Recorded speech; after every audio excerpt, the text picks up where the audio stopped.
যে জায়গাটা দেখেন, এটা হলো আমাদের বাসার সামনে ঢাকা বরিশাল মহাসড়ক, আর এটা হলো একটা পেট্রোল পাম্প, আমাদের আড্ডাখানা। এটা এই যে গাড়িগুলো যাইতেছে এগুলো ঢাকা বরিশাল লাইনের।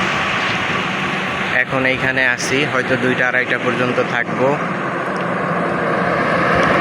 এই যে বাইক রাখা, ওই যে ভিতরে শিমুল, আর এই যে রাস্তাটা গেছে এই রাস্তা দিয়ে হলো ভিতরে আমাদের বাড়িতে যায়। আর এটা হলো ঢাকার লাইন।